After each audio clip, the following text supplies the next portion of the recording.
Mi jefe narcisista resultó ser mi padre biológico que me abandonó y, cuando lo confronté en la junta con inversores, su mundo se derrumbó. Trabajo como asistente ejecutiva en una empresa de marketing digital desde hace 3 años y mi jefe, Richard, siempre fue un tipo insoportable. Me trataba peor que a todos en la oficina, me gritaba por cualquier error menor, me hacía quedarme hasta las 11 de la noche revisando reportes que él ni siquiera leía, y cuando yo proponía ideas en las juntas las desechaba de inmediato. Pero si otro compañero decía exactamente lo mismo, Richard lo aplaudía como si fuera un genio. Todos en la oficina sabían que me tenía una especial manía, pero nadie entendía por qué.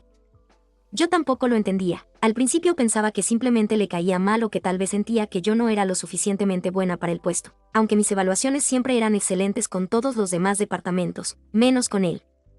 La cosa es que hace 2 meses mi mamá tuvo un derrame cerebral, aunque sobrevivió, los doctores dijeron que tal vez no le quedaba mucho tiempo. Yo soy hija única y mi papá murió cuando tenía 5 años, o eso era lo que mi mamá siempre me dijo. Nunca quiso hablar mucho del tema. Solo decía que había sido un accidente de tránsito y que prefería no recordarlo. Pero cuando mi mamá estuvo en el hospital conectada a esas máquinas, empezó a delirar por los medicamentos y una noche me agarró la mano con fuerza y me dijo, Andrea, perdóname por mentirte toda tu vida. Tu papá no murió, te abandonó cuando tenías 2 años porque no quería ser padre y yo te dije que había muerto para que no sufrieras buscándolo. Me quedé helada ahí sentada junto a su cama, sin poder procesar lo que acababa de escuchar. Le pregunté quién era mi papá y ella, entre lágrimas, me dio su nombre completo, Richard Morrison. Y me dijo que trabajaba en marketing, que era muy ambicioso y que, cuando le dije que estaba embarazada, él me ofreció dinero para abortar, y cuando me negué, simplemente desapareció, cambió de número, se mudó de ciudad y nunca volvió a buscarme. Sentí que el mundo se me venía encima porque Morrison es un apellido común, pero empecé a atar cabos. Mi jefe se llama Richard Morrison, tiene la edad correcta. Trabajó en otra ciudad antes de llegar aquí hace 4 años. Y cuando revisé sus redes sociales antiguas, que casi nunca usa, encontré fotos de él hace 30 años y tenía mi misma nariz, mi misma forma de ojos, mi mismo color de pelo antes de que se le pusiera gris. No podía ser coincidencia. Mi propio padre biológico había sido mi jefe durante 3 años, tratándome como basura, humillándome constantemente. Y ni siquiera se había dado cuenta de quién era yo porque cambié el apellido de mi mamá por el de mi padrastro cuando me adopté legalmente a los 15. Pasé días sin dormir pensando qué hacer. Parte de mí quería confrontarlo en privado, pero otra parte más grande y más enojada quería que pagara por todo lo que me hizo a mí y a mi mamá. Entonces se presentó la oportunidad perfecta. Richard tenía programada una junta mega importante con inversionistas japoneses que podían inyectar $5 millones a la empresa. Era la junta más grande del año y Richard llevaba meses preparándola. Yo era la encargada de coordinar toda la logística, la presentación, los documentos, todo. 2 días antes de la junta, Richard me gritó enfrente de todo el equipo porque, según él, los números de un reporte estaban mal, aunque yo había verificado 3 veces que estuvieran correctos. Me dijo que era una incompetente, que no servía ni para hacer copias y que, si no fuera porque ya me conocían los clientes, me habría despedido hace mucho. Eso fue la gota que derramó el vaso. Esa noche me fui a casa y preparé mi venganza. Imprimí el acta de nacimiento que mi mamá me había dado, donde aparecía su nombre completo como mi padre. Imprimí fotos de él de hace 30 años junto a mi mamá, que encontré en una caja vieja, y preparé una presentación alterna de PowerPoint. El día de la junta llegué temprano, como siempre. Preparé todo el salón de conferencias, la pantalla, el proyector, el café, las carpetas con la información. Los inversionistas japoneses llegaron puntuales acompañados de su traductor y Richard entró con su traje de $5,000 y esa sonrisa falsa que usa cuando quiere impresionar. La junta empezó normal, Richard dando su discurso sobre la visión de la empresa, los logros del último trimestre, las proyecciones futuras. Los japoneses asentían tomando notas. Todo iba perfecto para él hasta que llegó el momento de la presentación visual. Richard me hizo una seña para que pusiera las diapositivas y yo, con una calma que ni yo sabía que tenía, conecté mi laptop en lugar de la de él. La primera diapositiva apareció en la pantalla gigante y no era el logo de la empresa. Era una foto de mi acta de nacimiento ampliada donde se leía claramente, Padre, Richard Morrison. Richard se quedó blanco, me miró a mí, luego a la pantalla, luego otra vez a mí. Balbuceó algo intentando reír como si fuera un error técnico, pero yo ya estaba hablando.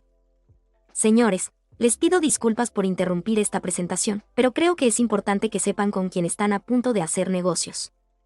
Mi nombre es Andrea Foster, antes Andrea Morrison, y este hombre que está frente a ustedes es mi padre biológico que me abandonó cuando tenía 2 años. El silencio en la sala era tan pesado que se podía cortar con un cuchillo. Richard intentó decir que yo estaba loca, que esto era un sabotaje, pero yo seguía adelante.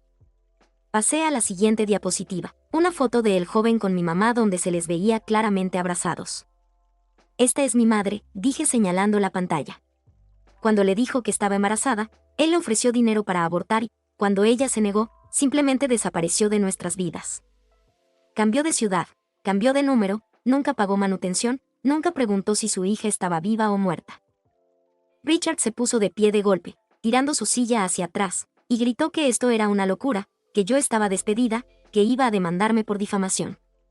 Pero los inversionistas japoneses no se movieron de sus asientos, solo me observaban a mí y luego a él con esas expresiones imposibles de leer que tienen cuando están procesando algo muy serio. El traductor seguía susurrando en japonés y pude ver cómo uno de los inversionistas principales, el señor Takahashi, fruncía el ceño cada vez más. Yo continué porque ya no había vuelta atrás.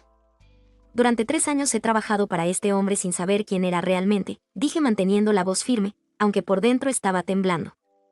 Durante 3 años me ha tratado peor que a cualquier otro empleado, me ha gritado, me ha humillado públicamente, me ha hecho trabajar hasta la madrugada solo para demostrar que tiene poder sobre mí.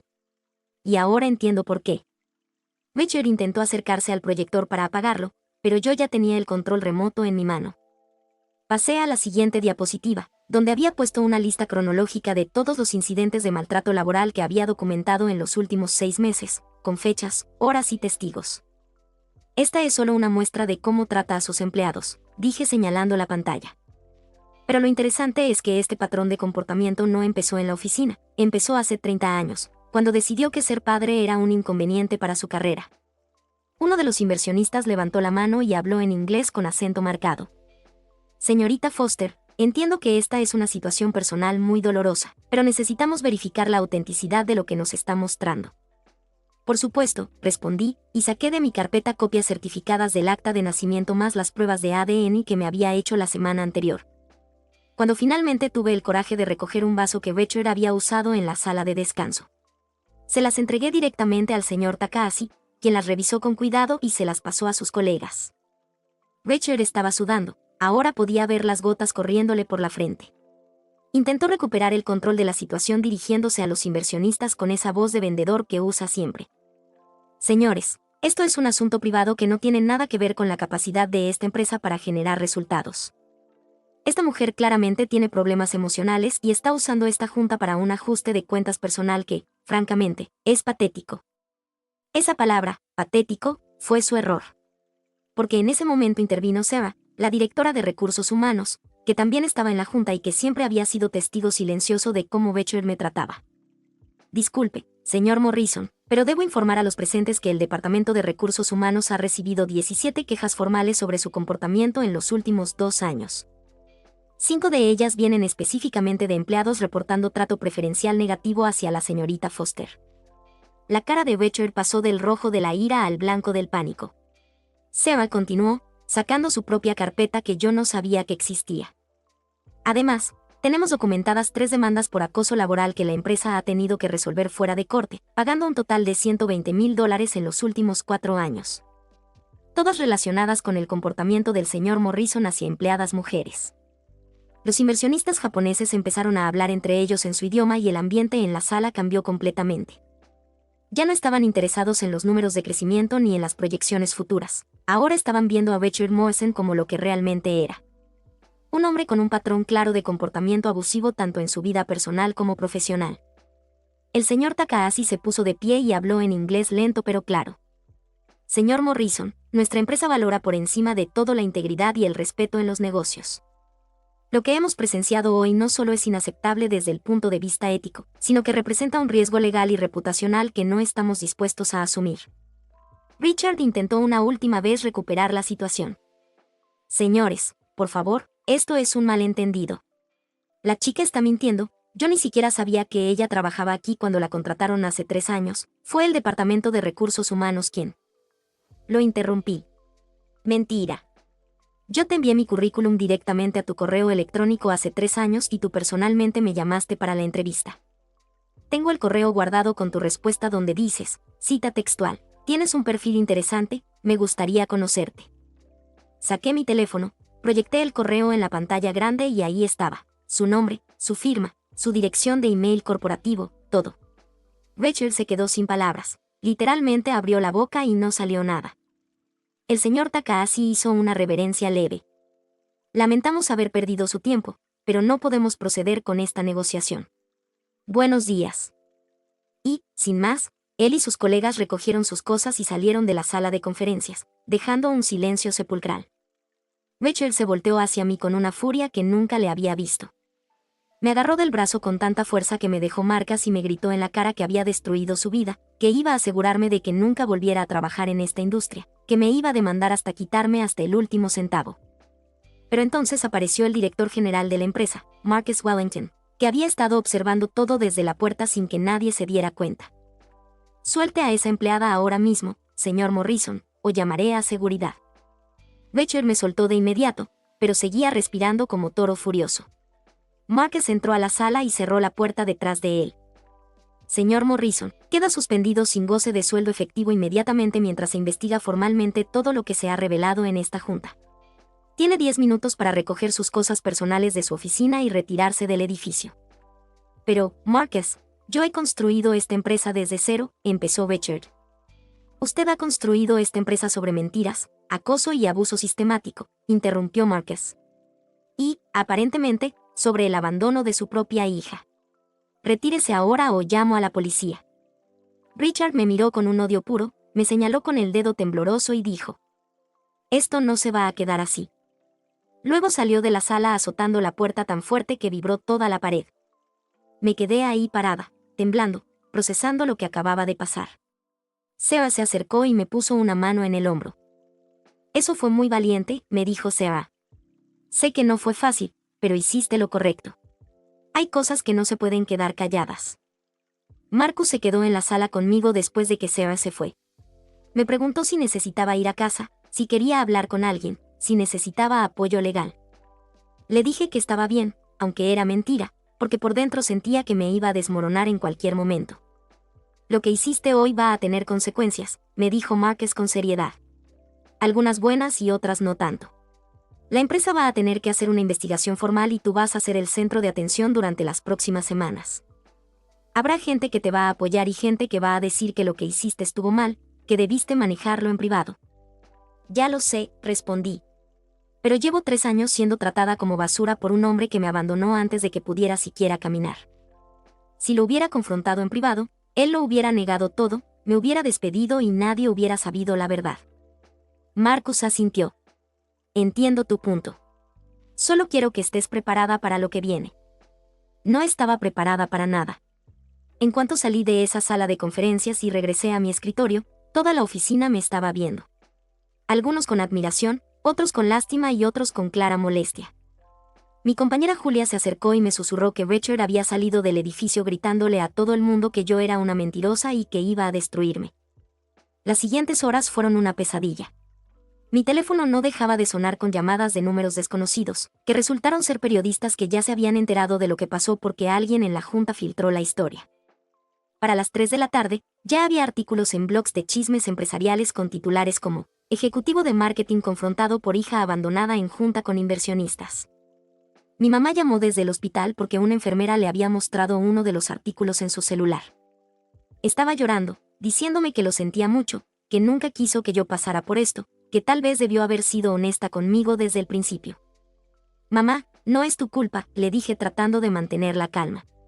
Tú hiciste lo que creíste mejor en su momento.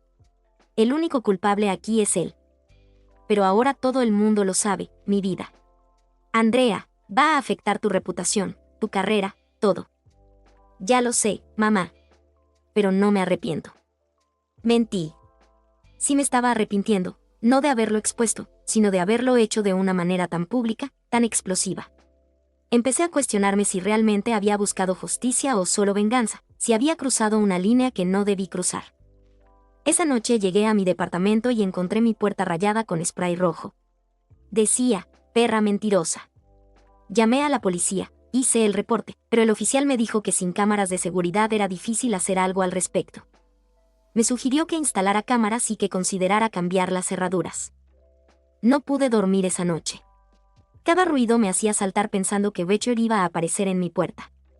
Revisaba las redes sociales compulsivamente y me encontré con que ya había grupos enteros de personas debatiendo si lo que hice estuvo bien o mal.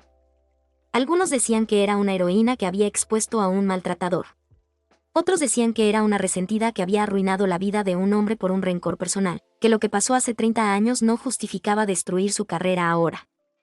Había incluso quienes sugerían que yo había inventado todo para llamar la atención o para sacar dinero de una demanda.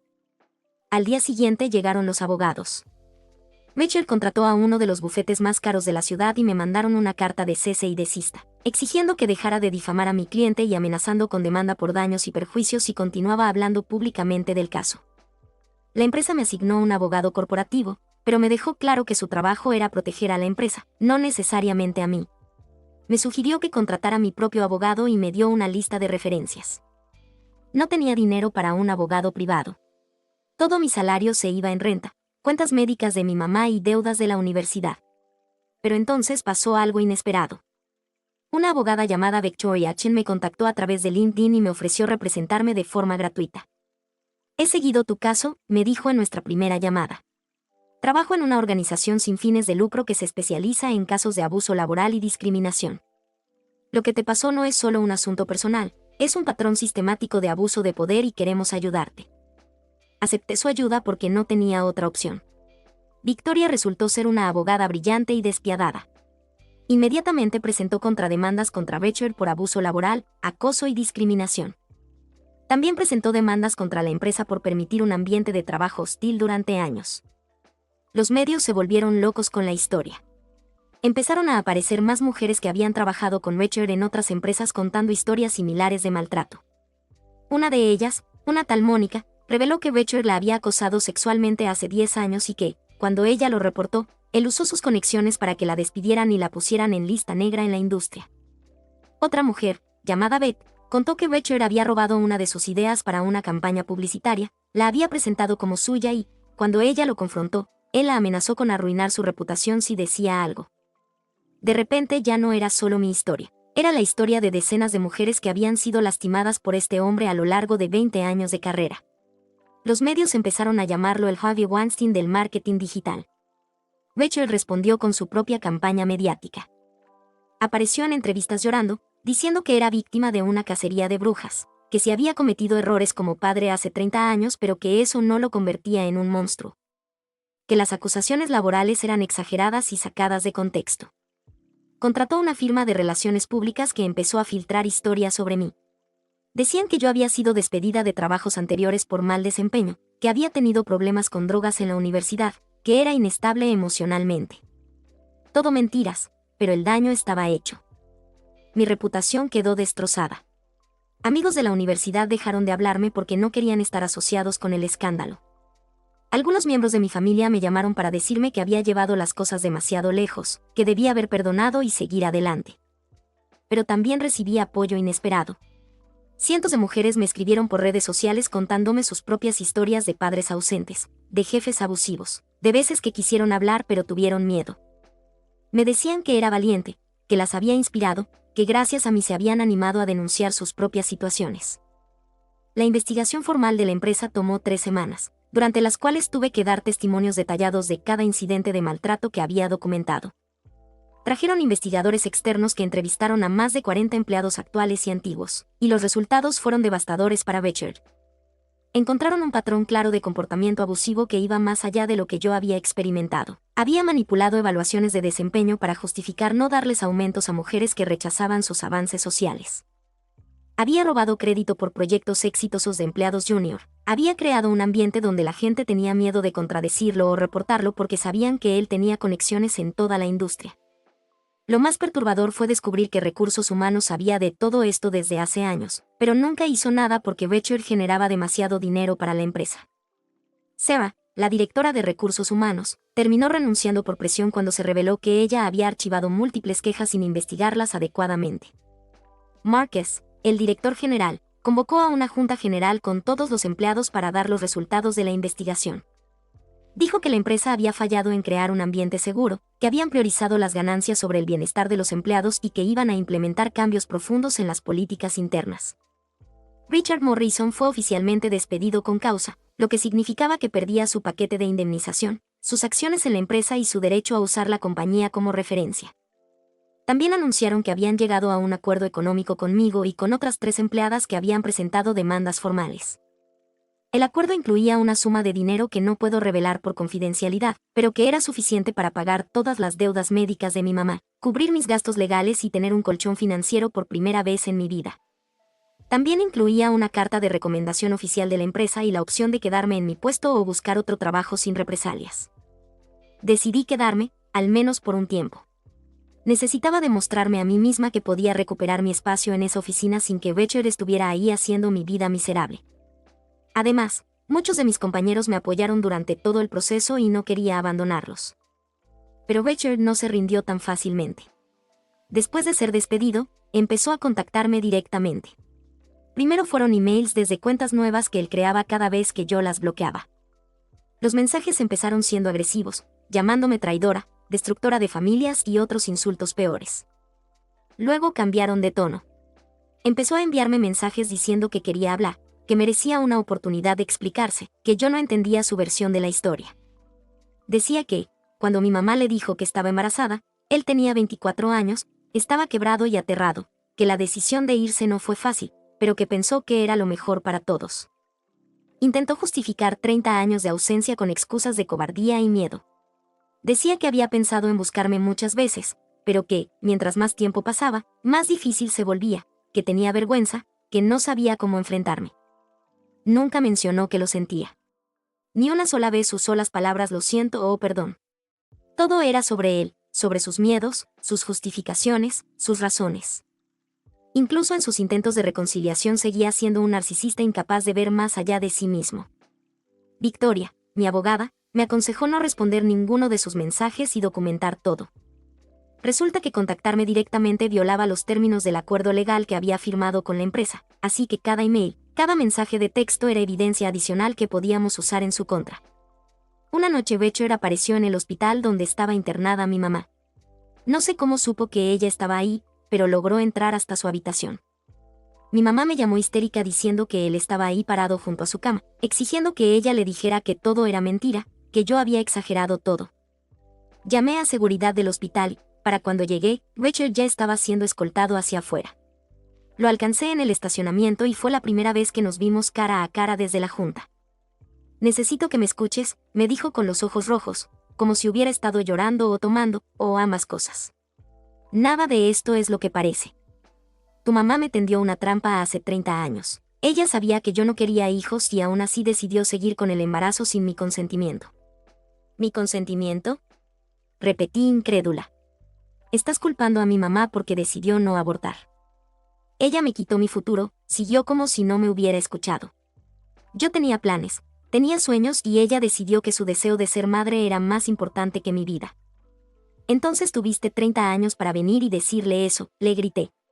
30 años para aparecer y decirme que no me querías, que habías sido obligado a ser padre, que tu vida se arruinó por mi existencia.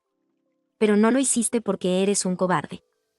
Desapareciste y luego, cuando el destino puso a tu hija frente a ti, durante 3 años me trataste como basura sin siquiera saber quién era. Yo no sabía que eras tú, dijo él. Si hubiera sabido, ¿qué habrías hecho, Richard? ¿Me hubieras tratado mejor? ¿O hubieras encontrado una excusa para despedirme antes de que yo descubriera la verdad? No respondió. Solo se quedó ahí parado en ese estacionamiento, bajo las luces amarillentas, respirando pesado con los puños cerrados. Por un momento pensé que iba a pegarme o a gritarme, pero no hizo nada de eso. Solo me miró con una expresión que no pude descifrar y dijo algo que me dejó helada. Tuve otros hijos, Andrea. 2 hijos con mi esposa actual. Ellos tienen todo lo que tú no tuviste, y cada vez que los veo me acuerdo de que en algún lugar había una niña que también era mía y que elegí olvidar. Me quedé sin palabras. Tenía 2 medio hermanos que vivían una vida completa con un padre presente, mientras yo crecí preguntándome qué había hecho mal para que mi papá no me quisiera. ¿Ellos saben de mí? Logré preguntar. No respondió. Y ahora, por tu culpa, Mi esposa está pidiendo el divorcio y mis hijos no me quieren ver. Les contó todo después de que salió en las noticias y me ven como un monstruo. Bueno, tal vez deberías haberlo pensado antes de abandonar a tu primera hija y luego maltratarla durante 3 años sin siquiera darte cuenta. Yo no te maltraté más que a otros empleados, dijo él con esa habilidad que tienen los narcisistas para reescribir la realidad. Eras sensible, exagerabas todo. Si no aguantabas la presión del trabajo, debiste renunciar.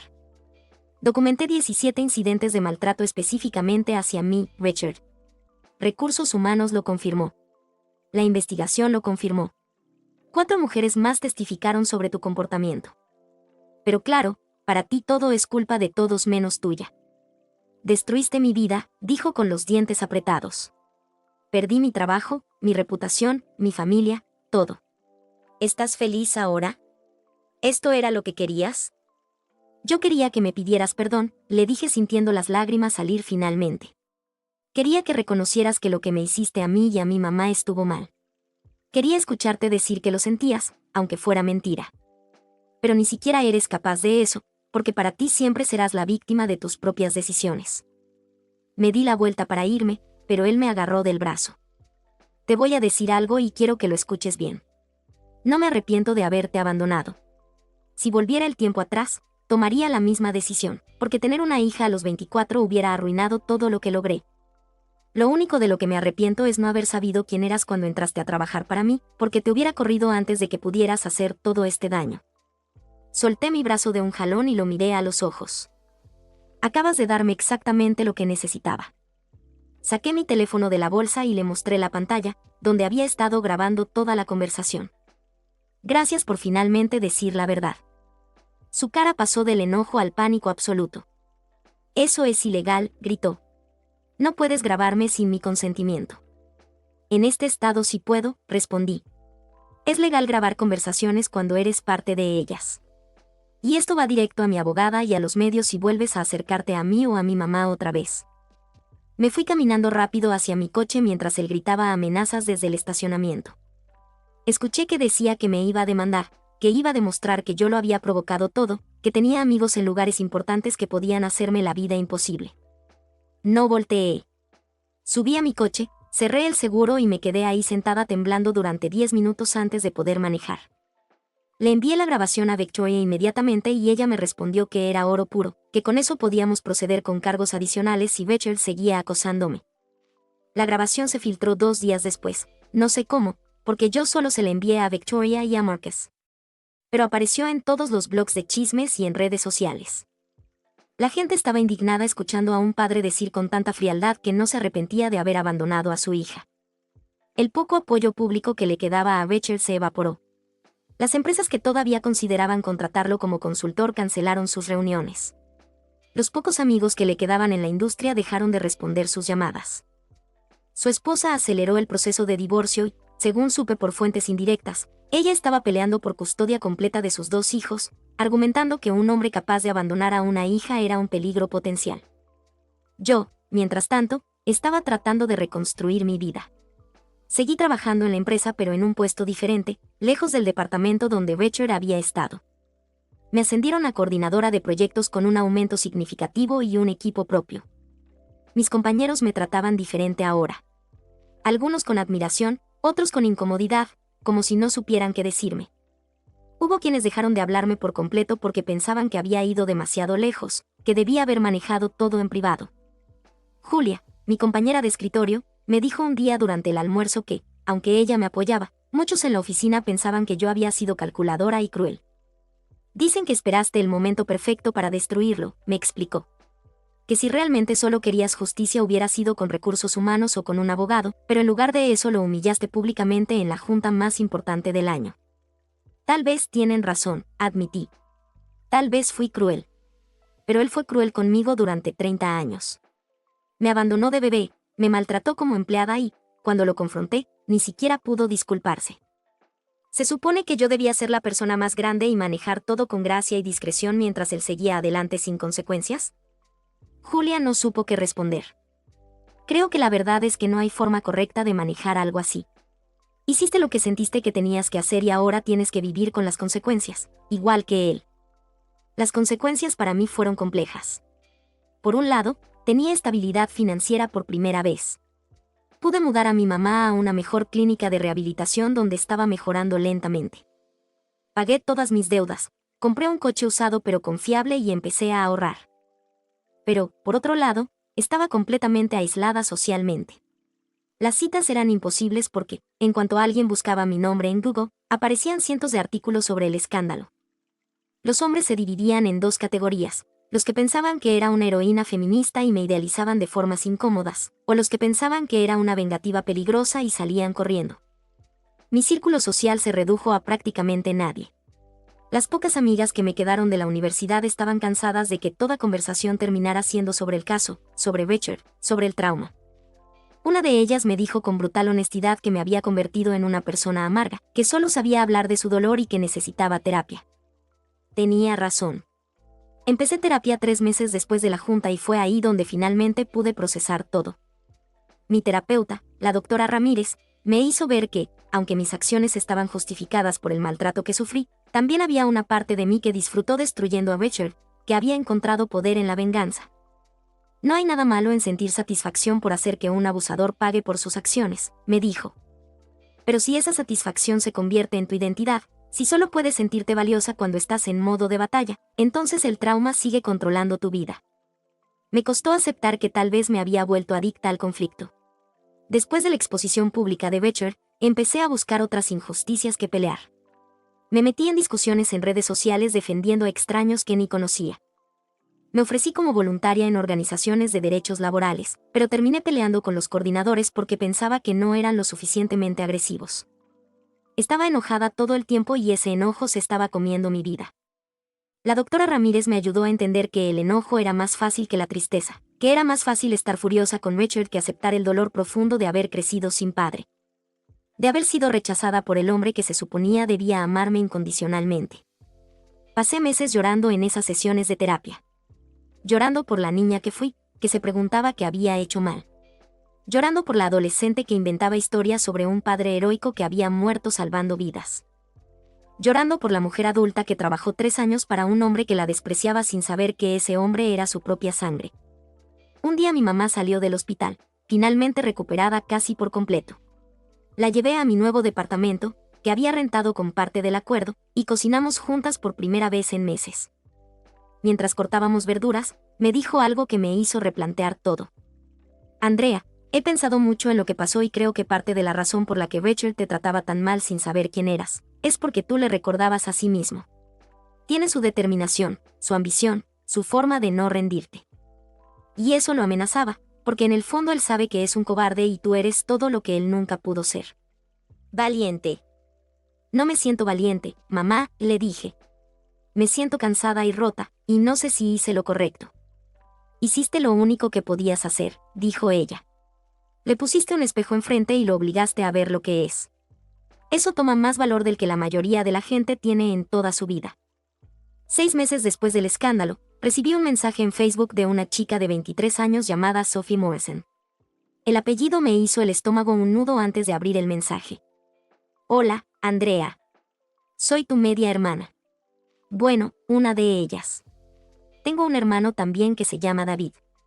Nos enteramos de ti cuando todo salió en las noticias y hemos querido contactarte desde entonces, pero no sabíamos cómo. Nuestros papás se están divorciando y ha sido un caos, pero si algún día quieres conocernos estaríamos muy felices de tenerte en nuestras vidas. No tienes que responder si no quieres. Solo queríamos que supieras que existimos y que nos importas. Lloré leyendo ese mensaje. Le enseñé a la doctora Ramírez en nuestra siguiente sesión y ella me preguntó qué quería hacer. No lo sé, respondí. Parte de mí quiere conocerlos porque no es su culpa nada de esto. Pero otra parte de mí los odia porque ellos tuvieron todo lo que yo no tuve. Tuvieron un padre que fue a sus recitales escolares, un padre que les enseñó a andar en bicicleta, un padre que estuvo ahí. ¿Y si te dijera que puedes sentir ambas cosas al mismo tiempo? Me preguntó ella. Puedes querer conocerlos y al mismo tiempo sentir dolor por lo que ellos tuvieron y tú no. Esos sentimientos no se cancelan mutuamente. Le respondí a Sofía 2 semanas después. Le dije que necesitaba tiempo, pero que sí me gustaría conocerlos eventualmente cuando estuviera lista. Ella respondió que entendía perfectamente y que estarían ahí cuando yo quisiera. En cuanto a Richard, Las últimas noticias que tuve de él fueron hace 3 meses. Según un artículo que encontré, estaba trabajando como consultor independiente para empresas pequeñas, ganando una fracción de lo que ganaba antes. Su divorcio se finalizó y su exesposa consiguió la custodia primaria de sus hijos, con él teniendo solo visitas supervisadas los fines de semana. Perdió su casa, su estatus, su reputación, su familia. Todo lo que había construido en 30 años se derrumbó en menos de un año. Y la verdad es que no sentí la satisfacción que pensé que sentiría. Solo sentí vacío. La doctora Ramírez dice que eso es señal de que estoy sanando, que finalmente estoy dejando ir la necesidad de que su sufrimiento compense el mío. Dice que la verdadera sanación viene cuando puedo contar mi historia sin que mi valor esté atado a su caída. Todavía estoy trabajando en eso. Algunos días son mejores que otros. Hay días en que me siento orgullosa de haberlo confrontado, de haber hablado por todas las mujeres que él lastimó, de haber roto el silencio. Y hay días en que me pregunto si el precio que pagué valió la pena, si cambiaría algo si pudiera volver atrás. La respuesta honesta es que no lo sé. Cambió mi vida para siempre de formas que todavía estoy descubriendo. Me dio voz, pero también me aisló. Me dio justicia, pero también me dio una carga que voy a cargar por el resto de mi vida. Lo que sí sé es esto: mi nombre es Andrea Foster, tengo 30 años y, por primera vez en mi vida, no estoy definida por el hombre que me abandonó, ni por el jefe que me maltrató, ni por la hija que nadie quiso. Estoy definiéndome a mí misma día a día y, aunque es aterrador y solitario, también es liberador. Richard Morrison nunca va a pedirme perdón y ya dejé de esperar que lo haga. Su incapacidad de ver el daño que causó es su problema, no el mío. Yo hice lo que tenía que hacer para sobrevivir, para sanar, para poder mirarme al espejo sin vergüenza. Y si tuviera que hacerlo de nuevo, probablemente tomaría el mismo camino, aunque supiera todo lo que vendría después. Porque al final del día prefiero ser la mujer que habló, aunque le costó todo, que la mujer que se quedó callada para mantener la paz. Esa es mi historia. No tiene un final feliz perfecto, pero es mía y es real, y eso es suficiente. Gracias a todos por escuchar esta historia. Agradecería si se suscriben y dan like, me ayudaría a poder monetizar mi contenido, el cual es mi sueño, y no se olviden de comentar que ayuda a que YouTube me recomiende.